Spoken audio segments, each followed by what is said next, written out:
नमस्कार, मैं हूं अजय त्रिपाठी और शाम को 7:30 बजने को है मैं हाजिर हूं लेकर के आपका पसंदीदा कार्यक्रम बिग डिबेट। बिग डिबेट में आज एक बिग मुद्दे पर चर्चा होगी और विषय है समान नागरिक संहिता। मध्य प्रदेश में यह मुद्दा ताजा है, देश में बहुत पहले से चला रहा है। भारतीय जनता पार्टी शुरुआत से कहती आ रही एक विधान एक निशान एक देश सब कुछ एक होगा, एक करने के चक्कर में समान नागरिक संहिता कानून की बात होती है। लेकिन मध्य प्रदेश में ताजा इसलिए कि मध्य प्रदेश के मुख्यमंत्री शिवराज सिंह चौहान जो अक्सर ऐसे विवादों से सियासी हवाओं से दूर रहते हैं, उनको अचानक एकदम मूड बदला। उन्होंने कह दिया कि यूसीसी यानी यूनिफाइड सिविल कोड समान नागरिक संहिता लागू होना चाहिए और मध्य प्रदेश इसमें एक कमेटी बनाने जा रही है सरकार। वो कमेटी तय करेगी इसके नियम कानून या बाकी बातें कैसे हो सकती हैं। शिवराज सिंह चौहान के इस वक्तव्य के बाद एकदम से सियासी पारा गर्मा गया और इस मुद्दे पर लेकर चर्चा होने लगी। समानता कानून पर एक नई सियासत शुरू हो गई। ये सियासत क्या है और क्यों हो रही है, इसका हल क्या निकलेगा, इन सारे मुद्दों पर चर्चा करने के लिए, पूरा एनालिसिस करने के लिए, विश्लेषण करने के लिए मेरे साथ 3 मेहमान स्टूडियो में होंगे। उनसे बातचीत करेंगे, चर्चा करेंगे और हम भी जानने की कोशिश करेंगे आखिर इसमें दिक्कत क्या है कांग्रेस को, इसमें सफलता क्या है बीजेपी को, और इसमें जानेंगे कि आखिर किन मुद्दों पर बहस हो रही हो, किन मुद्दों पे प्रॉब्लम्स है, किन मुद्दों पे अच्छी बात। इन सारे मुद्दों पर चर्चा करेंगे। लेकिन उसके पहले देखिए हमारे संवाददाता अतुल पाठक की ये खास रिपोर्ट। यूं तो मध्य प्रदेश के मुख्यमंत्री शिवराज सिंह चौहान विवादित मुद्दों से दूर ही रहना पसंद करते हैं, लेकिन इस बार तो चौहान ने अपनी तरफ से यूनिफॉर्म सिविल कोड लागू करने की वकालत कर दी। उन्होंने ऐलान किया कि मध्य प्रदेश में इसके लिए कमेटी बनाई जा रही है। शिवराज कहते हैं कि अब समय आ गया है कि भारत में एक समान नागरिक संहिता लागू होनी चाहिए। एक से ज्यादा शादी कोई क्यों करे, एक देश में 2 विधान क्यों चले, कानून सबके लिए एक ही होना चाहिए। समान नागरिक संहिता में एक पत्नी रखने का अधिकार है, एक ही पत्नी होनी चाहिए। शिवराज सिंह चौहान ने सेंधवा के चाचरिया गांव में पेशा जागरूकता सम्मेलन को संबोधित करते हुए ये बात कही कि भारत में अब समय आ गया है कि एक समान नागरिक संहिता लागू होनी चाहिए। एक से ज्यादा शादी क्यों करे कोई, एक देश में 2 विधान क्यों चलेगी, एक ही होना चाहिए। और मध्य प्रदेश में भी मैं कमेटी बना रहा हूं। समान नागरिक संहिता, एक पत्नी रखने का अधिकार है तो एक ही पत्नी सबके लिए होनी चाहिए, फिर ज्यादा क्यों होना चाहिए। इससे पहले अप्रैल में केंद्रीय गृह मंत्री अमित शाह ने भोपाल दौरे के वक्त समान नागरिक संहिता की बात की थी। उन्होंने कहा था कि बीजेपी शासित राज्यों में कॉमन सिविल कोड लाया जाएगा। एक समान नागरिक संहिता बीजेपी के कोर एजेंडे में शामिल है। बीजेपी और बीजेपी समर्थित दक्षिणपंथी हिंदूवादी संगठन समान नागरिक संहिता की मांग मुस्लिम पर्सनल लॉ के कथित पिछड़े कानूनों का हवाला देकर उठाते रहे हैं। बीजेपी का घोषणा पत्र भी कहता है कि जब तक भारत में समान नागरिक संहिता नहीं आती तब तक लैंगिक समानता नहीं हो सकती। यही वजह है कि शिवराज के यूसीसी के पिटारे को खोलते ही मध्य प्रदेश सरकार के गृह मंत्री भी इसके समर्थन में आ गए। बाबा साहब अम्बेडकर जी के संविधान में जो पुरजोर पैरवी उन्होंने समान नागरिक संहिता को लागू करने की थी, अब वक्त आ गया है जब एक विधान और एक संविधान और एक राष्ट्र के साथ में हम आगे बढ़े। भारत जैसे देश में समान नागरिक कानून को लागू करने का विरोध भी होता रहा है। हिंदुओं को केवल गोवा में 2 शादियां करने का अधिकार है, मुस्लिमों को 1 से अधिक शादी करने का अधिकार है, बेटियों को संपत्ति का अधिकार देने का मामला हो या गोद लेने का या फिर अंतिम संस्कार की परंपरा। अलग अलग धर्मों में अलग अलग कस्टम्स है। एक समान कानून लागू करते वक्त सरकार को यह देखना होगा कि कौन सा सिद्धांत लागू किया जाए। बीजेपी की कुछ राज्य सरकारों ने धर्मांतरण के खिलाफ भी कानून लागू किए हैं। एक समान नागरिक संहिता से ये कानून बेमानी साबित हो सकते हैं। इधर कांग्रेस इसे बीजेपी की जुमलेबाजी और चुनावी स्टंट करार दे रही है। कांग्रेस कहती है कि ट्राइबल हो या अन्य रिलीजन, सबके अपने अपने रीति रिवाज हैं। बीजेपी ध्रुवीकरण कर चुनाव जीतने का स्टंट कर रही है। पूछना चाहता हूं कि ट्राइबल का जो कानून है उसके लिए क्या करेंगे? ट्राइबल का अलग कानून है। नॉर्थ ईस्ट में जो अलग कानून चल रहा है उसका क्या करेंगे? ऐसे बहुत सारे रिलीजियस के कानून है जो सबके अलग अलग हैं, तो उसके चलते किस तरह का कॉमन सिविल बनाना चाहते हैं? ये केवल एक भ्रम है, ध्रुवीकरण कर चुनाव जीतने का एक स्टैंड है, इसके अलावा कुछ भी नहीं है। इसका मैं घोर विरोध करता हूं। एक समान नागरिक संहिता कोई जादुई गोली नहीं है जो देश की बड़ी समस्याओं का हल कर दे। हालांकि बीजेपी इसे एक ऐसे कानून के रूप में प्रचारित करती है जिसके लागू होते ही सभी धर्मों के लोग बराबरी पर आ जाएंगे, स्त्री पुरुष में भेद खत्म हो जाएगा, महिलाओं का शोषण हो जाएगा। हिंदू साख को लगातार चमकाते रहने के लिए बीजेपी के लिए अपने एजेंडे में शामिल यूनिफॉर्म सिविल कोड को लागू करना अब वक्त की जरूरत बन गई है। अतुल पाठक, स्वराज एक्सप्रेस, भोपाल। समान नागरिक संहिता लंबे समय से बातचीत चल रही, लेकिन अचानक मध्य प्रदेश सरकार को लगने लगा है कि यह बहुत जरूरी है या मजबूरी है। 2023 का चुनाव नजदीक आ रहा है और सरकार किसी भी तरह वापस आना चाहती है सत्ता में बीजेपी की, लेकिन कांग्रेस जो प्रतिवादी पार्टी है, प्रतिपक्ष में बैठी हुई पार्टी है, वो इन सारे मुद्दों पर सिर्फ इसलिए विरोध करती है कई बार कि वो भाजपा द्वारा मुद्दा उठाया जा रहा है, और कई बार बीजेपी सिर्फ इसलिए मुद्दे उठाती है कि ये कांग्रेस को खराब लगेगा। इन सारे मुद्दे दोनों ही पार्टियों को आखिरकार इन सारे मुद्दों से समाज का कितना भला होगा, ये कितना सोच पाती, इसी मुद्दे पर हम चर्चा कर रहे हैं। मेरे साथ चर्चा के लिए 3 खास मेहमान मौजूद हैं। मेरे साथ आशीष तिवारी जी। आशीष जी, बहुत बहुत स्वागत है। भारतीय जनता पार्टी के युवा चेहरे, भारतीय जनता पार्टी के मीडिया सह प्रभारी, मीडिया काम देखते हैं।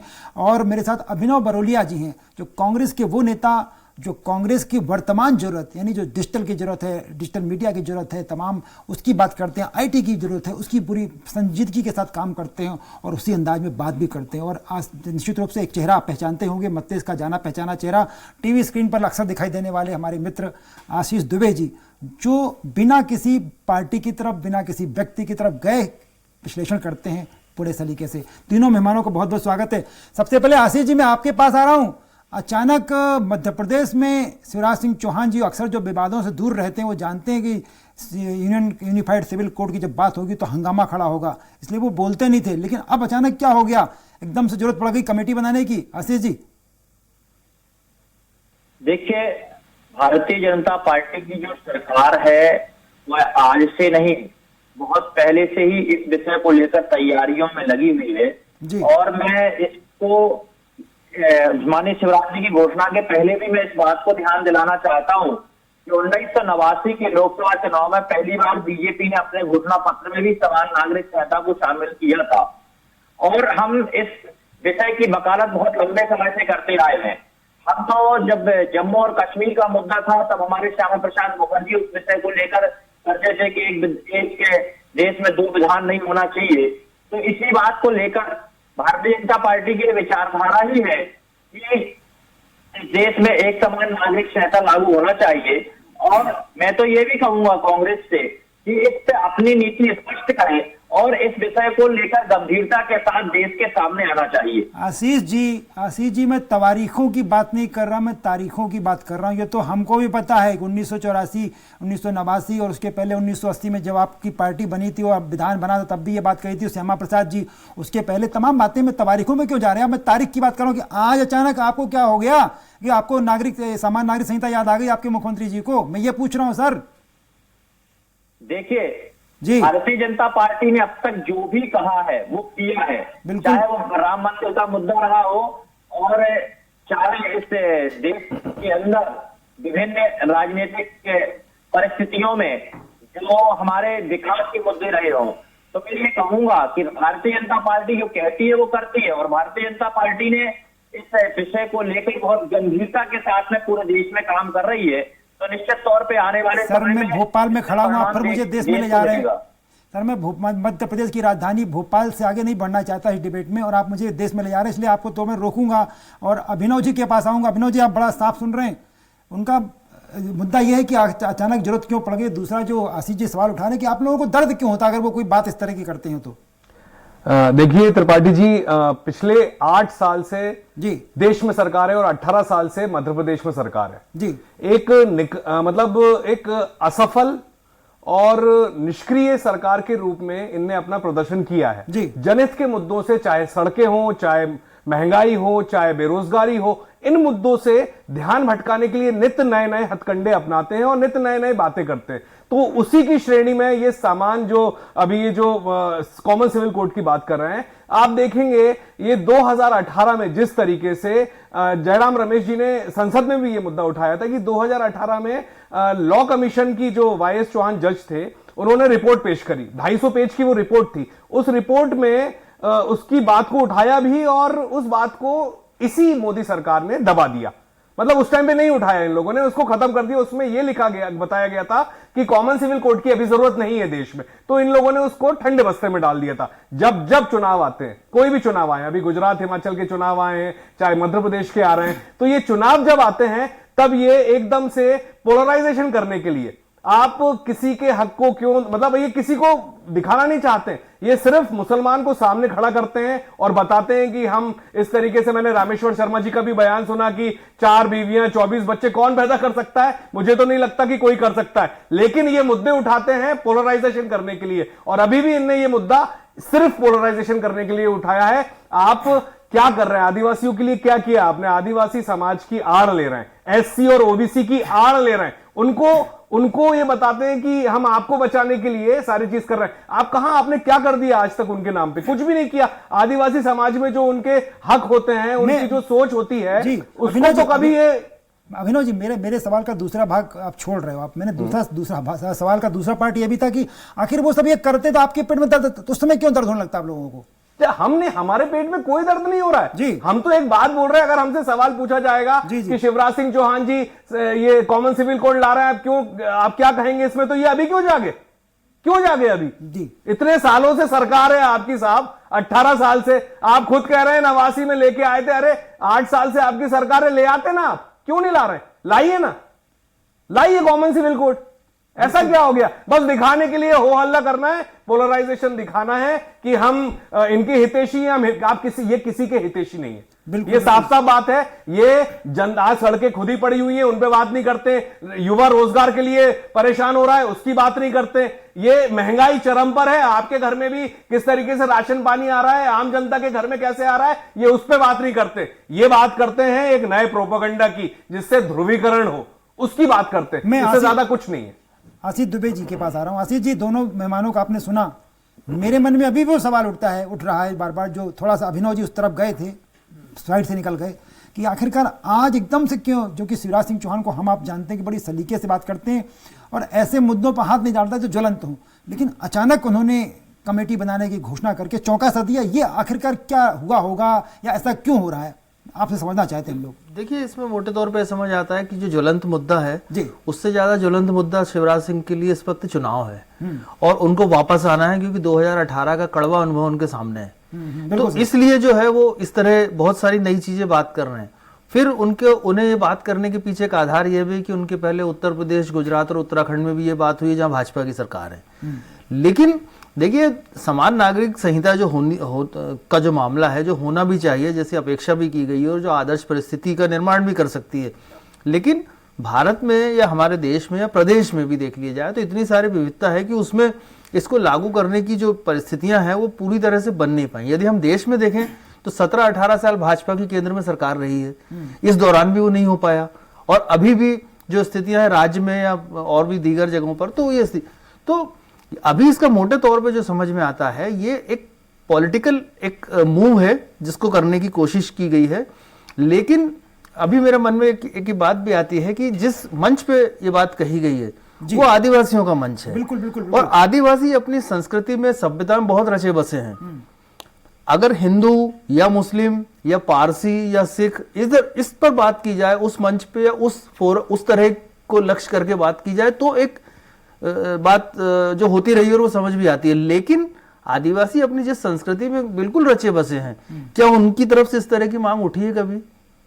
ये चीजें भी बहुत सारी बातें हैं। तो ये एक घोषणा जरूर की गई है, लेकिन मुझे नहीं लगता कि जो समय, काल, परिस्थिति और जगह जी घोषणा हुई वो बड़ा संदेह पैदा करती है। जी हाँ, इसीलिए मैं कह रहा हूं, मुझे अभी का जवाब देने के लिए आशीष तिवारी जी जुड़े हुए हमारे साथ। आशीष जी, फिर वही मुद्दा उठ रहा है कि आखिरकार अचानक इतने दिन से आपका चल रहा था काम, अमित शाह जी बार बार कह ही रहे हैं, आपकी केंद्र सरकार करने ही जा रही है, शायद कुछ ऐसा प्लान कर रही है, फिर अचानक मध्य प्रदेश में आपको क्या जरूरत पड़ गई अचानक से कि आप कमेटी बनाने जा रहे हैं और तमाम काम करने जा रहे हैं?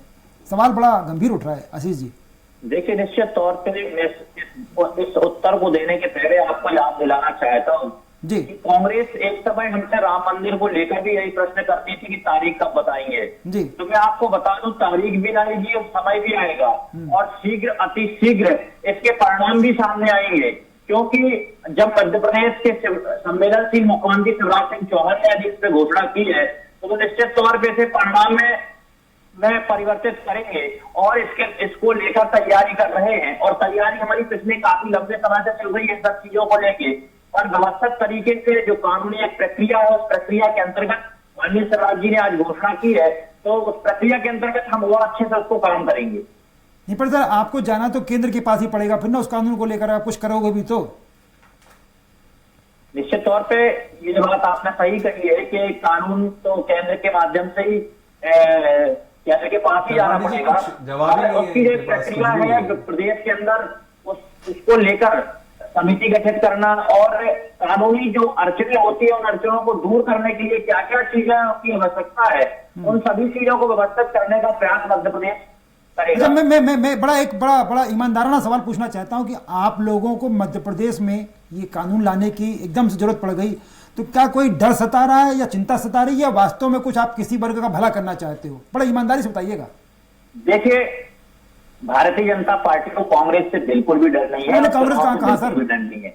मैं आपको बता दूं, आप नगरीय निकाय चुनाव परिणाम देखिए, साथ ही साथ आप पिछले दिनों की परिस्थितियों को मध्य प्रदेश में देखिए कि क्या क्या परिस्थितियां रही हैं। तो आप हम सबके ध्यान में यह आता है कि मध्य प्रदेश में लगातार भारतीय जनता पार्टी के पक्ष में लोगों का रुझान बढ़ा है, और आने वाले समय में जो चुनाव है, हमारे चुनाव में पोलिंग बूथ तक तैयारी है, इसलिए हमारा कार्यकर्ता मजबूत स्थिति में खड़ा है। तो हमें चुनाव को लेकर कोई चिंता नहीं है, और मैं आपको विश्वास दिला के कह सकता हूँ कि 2023 से भारतीय जनता पार्टी की सरकार ही मध्य प्रदेश। चलिए बिल्कुल, आप अभी भी बार ट्रैक पर नहीं आ रहे। मैं अभिनव जी आपके बात, अभिनव जी वो बार बार पूछने के बाद भी वो तो बगल वाली थर्ड लाइन से गुजर जा रहे हैं, वो अप और डाउन दोनों पे नहीं आ रहे हैं। आशीष जी, मेरा आपसे सवाल है कि आपको क्या लगता है कि बीजेपी वास्तव में किसी चिंता में है, या आप लोगों की बढ़ती ताकत या मुसलमानों का एक बढ़ता वजूद जो कांग्रेस की तरफ झुकाव माना जाता है, वो बीजेपी को कहीं ना कहीं सता रहा है? क्या थ्योरी होगी इसकी? देखिए, अभी जिस तरीके से भारत जोड़ो यात्रा में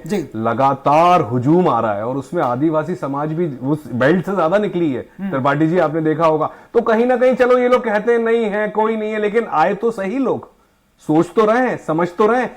घबराई हुई है, बौखलाई हुई है भारतीय जनता पार्टी, उसे कुछ भी समझ में नहीं आ रहा है कि हमें करना क्या है। उनके पास कोई एजेंडा है जो जिसपे वो काम करे, वो नहीं कर पा रही है। सड़कें वो सुधार नहीं पा रही है, बजट नहीं है इनके पास। रोजगार वो दे नहीं पा रही है क्योंकि रोजगार नहीं है उनके पास।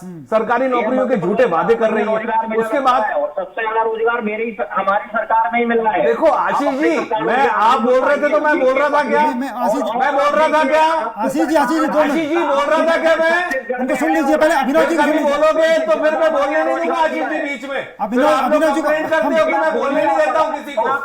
ऐसा नहीं है, मैं आपको बोलने दे पा रहे हो, ना रोजगार दे पा रहे हो, तिवारी जी महंगाई दे पा रहे हो, सिर्फ भटका रहे हो लोगों को। आशीष जी लौटेंगे आपके पास। मैं अभिनव जी, हाँ कंटिन्यू प्लीज। आशीष मैं लौटूंगा आपके पास, आपसे पूछूंगा, सवाल का जवाब लूंगा आपसे ना। फिर दूसरे लोगों को बोलते हो कि बोलने नहीं देते। हाँ अभिनव जी प्लीज। हाँ जी, देखिए सर, मैं त्रिपाठी जी बहुत रिस्पेक्ट के साथ, आदर के साथ बोल रहा हूं, ये कोई एजेंडा नहीं है। कहां से आप बात कर रहे हो? आपके पास सरकार है, 18 साल से सो रहे थे क्या शिवराज सिंह चौहान जी?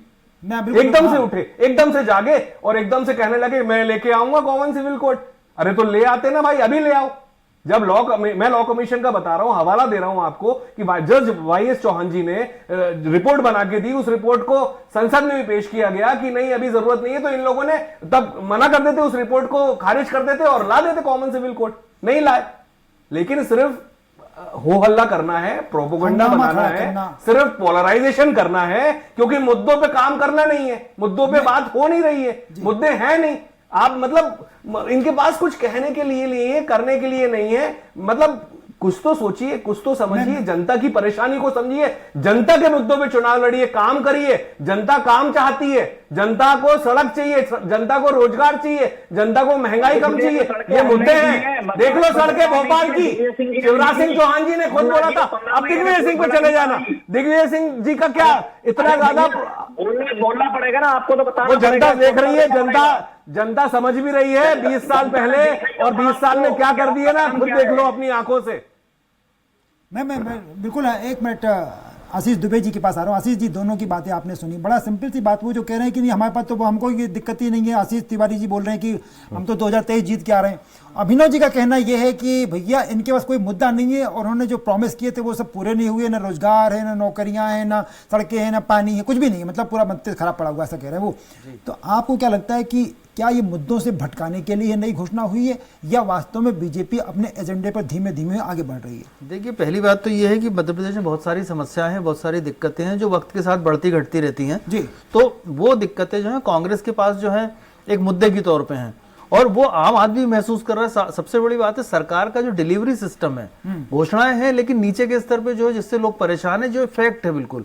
तो इस तरह की बहुत सारी समस्या है। सड़क, पानी, बिजली तो सनातन समस्याएं हर सरकार में रहती हैं, तो वो समस्या है। इसके अलावा जो है एक ये असल एजेंडे की ओर लौटने की बीजेपी की एक छटपटाहट है, क्योंकि चुनाव में बहुत सारे इस तरह के चीजों को इस तरह के अस्त्र इस्तेमाल करने की कोशिश करेगी और समान नागरिक संहिता से उसको उम्मीद है कि एक जो पूरा चक है, पूरा जो एक वोटों का या जो एक लोगों का या एक मतों का या जिनके विचारों का, वो उसकी झंडे के नीचे आ सकता है। लेकिन मैं जो कहना चाह रहा था सर, मेरे मन में एक सवाल आ रहा है जी कि कहीं ऐसा तो नहीं कि बीजेपी 2023 का जो 32 का प्लान है वो तो अपने हिसाब से चल रहे हैं, जो सड़क, पानी, बिजली की भले ये बात करें दोनों मेहमान हमारे, लेकिन शिवराज जी या बीजेपी धीरे धीरे उस दिशा में काम कर रही है। पर ये जो नई चीज है, ये मुझे लगा कहीं ऊपर का डर तो नहीं है कि ऊपर से कहा गया हो कि भाई इस एजेंडे का क्या हुआ, जो पार्टी का एजेंडा है ये। जी हाँ, ये जो 1.25 साल बाद लोकसभा, 1.5 साल 2 साल बाद लोकसभा चुनाव होने वाला है, 1.5 साल बाद, ये उसकी भी जमीन तैयार करने की कोशिश हो सकती है, क्योंकि वो चुनाव इस तरह के बहुत सारे मुद्दों के इर्द गिर्द ही होना है जो ताजा हालात दिखते हैं, तो ये उसके इर्द गिर्द भी होना। लेकिन मेरी एक शंका एक मुझे सहज है कि जब इतने सालों से जो चीज नहीं हो पाई, सारी सरकारें, सारे बड़े बड़े लीडर बोलते रहे लेकिन नहीं हो पाया, कोई तो कुछ ना कुछ जो समस्या तो होगी। लेकिन मध्य प्रदेश में जो बात की गई है उसका सिर्फ पॉजिटिव इफेक्ट होगा या वो बूमरैंग भी होगा, ये दोनों चीजें इसका एनालिसिस करने का एक आगे भी बहुत समय आएगा कि इसको इतने आसानी से कोई स्वीकार करेगा कि नहीं, क्योंकि अगर कुछ लोग एक तरफ आते हैं तो कुछ लोग दूसरी तरफ भी हो जाएंगे। तो बहुत सारी इसमें चीजें हैं। शिवराज जी ने जो बोली है बातें, वो उन्होंने अभी मुझे लगता है बोला है, इसके बाद जब इस पर एक्सरसाइज शुरू होगी, विचार मंथन होगा और बहुत सारे इवेंट बट आएंगे, उसके बाद देखना होगा कि सरकार का कहीं सही फैसला क्या होगा। लेकिन मुझे लगता नहीं कि लागू होगा अभी फिलहाल। ये तिवारी, सबको आशंका हो रही है कि आप तो बात करते रहते हो लागू हो, कुछ नहीं होने वाला है। देखिए, हमारे जो राष्ट्रीय हित के काम हैं जी, वह काम लगातार हमारी योजना के अंतर्गत है और वो चलते रहेंगे। जी जी। क्योंकि भारतीय जनता पार्टी का मूल उद्देश्य राष्ट्र का पुनर्निर्माण है और उसी दिशा में वह काम कर रही है लगातार।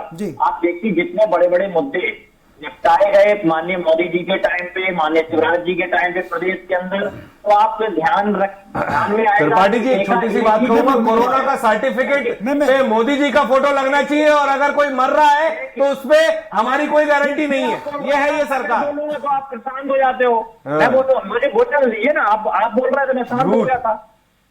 हाँ आशीष जी कंटिन्यू प्लीज। हाँ, तो माननीय मोदी जी ने जो काम किए हैं, बहुत सारे काम ऐसे हैं जो एकाएक हुए। धारा 370 हटाने का एकाएक आपको परिणाम दिखा और हुआ। तो मैं ये कहना चाहता हूं आपसे कि विश्वास करिए, भारतीय जनता पार्टी जो कहती है वो करती है और भारतीय जनता पार्टी बहुत व्यवस्थित तरीके से करती है। उसके बीच में जो कानूनी अड़चने आती हैं उन सबको निराकृत करते हुए करती है। इसलिए मैं चाहता हूं आप सब विश्वास करें, भारतीय जनता पार्टी के मुख्यमंत्री शिवराज सिंह चौहान ने कहा है। आशीष जी, सवाल जो अभिनव जी कह रहे थे, सवाल इसलिए उठता है बार बार कि आप आदर्श आचार संहिता जो आपने कहा, क्या धारा 370 आपने कहा कर दिया, बहुत बढ़िया। आपने कहा मंदिर बना दिया। आप एक मिनट, हाँ, मैं धारा 370 हटा के सरकार नहीं बना पाए वहां पे। राम मंदिर में ये घोटाला कर गए इतना बड़ा। सर आप प्लीज अभिनव जी प्लीज मुझे सुनिए। मेरे मन में आशीष जी, मेरा सवाल, आपने बिल्कुल सही कहा कि आप जो कहते हैं वो करते हैं, वो कर देते हैं। आपने 370 हटा दी, आपने कहा था मंदिर बनाएंगे, मंदिर बना दिया। आपने कहा था कि ये सामान्य नागरिक संहिता वो भी आप लाने जा रहे हो, कह रहे हो कि सब कुछ हो जाएगा। आपने 1 लाख नौकरियां देने का भी कहा था भाई साहब। निश्चित तौर पे आप रोजगार के आंकड़े देखिए, आप अन्य राज्यों की तुलना में हमने रोजगार बढ़ाया है और रोजगार जो अभी और आने वाले समय में और भी वैकेंसी बढ़ाना और 1 लाख नौकरियां देना। दोनों में बड़ा अंतर है सर। ये एक प्रक्रिया है जी। रोजगार देना एक प्रक्रिया है, और प्रक्रिया के अंतर्गत ही रोजगार दिया जा सकता है। और रोजगार केवल नौकरी बस को नहीं कहा जा सकता। हमने जो स्वरोजगार के लिए भी मध्य प्रदेश की जनता के बीच में काम किया है। सर आपकी घोषणा है 1 लाख नौकरियां, रोजगार नहीं है, ताकि लोग स्वावलंबी बने और स्वयं का रोजगार खड़ा करें। तो फिर तो मुझे इनका आरोप, प्रेरित करने का काम भी फिर तो अभिनव बरोलिया जी का आरोप सही लग रहा है कि आप उन मुद्दों से हटने के चक्कर में धारा क्या यूसीसी लेके आ रही यूनिफाइड सिविल कोड। कांग्रेस को केवल अपने हारने का डर है। जवाब नहीं दे पाते हो, नौकरी की बात नहीं कर पाते हो, महंगाई की बात नहीं कर पाते हो, सड़कों की बात नहीं कर पाती हो, इसलिए गोल गोल घुमाते हो, इसीलिए गोल गोल घुमाते हो। जनता भी गोल गोल घुमाएगी और घुमा भी दिया है। ग्वालियर जबलपुर जिस तरीके से हारे हो ना, ये रिजल्ट बता रहा है। ये गोल गोल घुमाना छोड़ दो। चलिए मैं बिल्कुल गोल गोल मत घुमाइए भैया। समय मैं आखिर सेकंड समय कम है, सेकंड पे टिप्पणी आपकी प्लीज। मैंने कहीं पढ़ा था, एक छोटी सी बात आई, सन 1835 में अंग्रेजों ने ब्रिटिश शासन के दौरान भी समान नागरिक संहिता की बात की थी। वो भी एक इतिहास है और उन्होंने भी अपराध और कुछ विषयों को लेकर इसकी बहुत मजबूत जरूरत बताई थी। मैं भी कह रहा हूं कि 200 साल का मामला, 150 साल का मामला है, हमको इसके साथ बात करना चाहिए, बहुत सारे मुद्दों को देखना, लेकिन भविष्य की बात जरूरी है। भविष्य की बात जरूरी। बिल्कुल आशीष जी ने बहुत सही कहा था। बिल्कुल आशीष जी के जो दुबे जी कह रहे हैं कि आपको सिर्फ ये सब घोषणाएं करने के साथ, इनको लागू करने के साथ मध्य प्रदेश का क्या होगा, समाज का क्या होगा, सियासत अलग मुद्दा है, लेकिन समाज जुड़ा हुआ है आपकी सत्ता के साथ, आपकी सियासत के साथ समाज भी है, उसको भी देखना पड़ेगा। आप अपनी घोषणाएं लागू करें, उस पद पर चलते रहे। अभिनव जी आपको भी बधाई, आपकी मुबारक, आपकी बात सही हो। आशीष जी आपको भी मुबारकबाद हो कि आप जो कह रहे हैं कर दें, और आशीष जी आपको बहुत बहुत धन्यवाद। तीनों मेहमानों को बहुत बहुत शुक्रिया, आप सब जोड़े हमारे साथ बातचीत की, इसके लिए आपका बहुत बहुत शुक्रिया। ये प्रोग्राम का मैं अब खत्म करना चाहूंगा, समय कम हो गया है, आज का प्रोग्राम बस यहीं तक। लेकिन आप कहीं जाइएगा मत, क्योंकि खबरों का सिलसिला चलता रहेगा, इसलिए आप बने रहिएगा और देखते रहिए स्वराज एक्सप्रेस।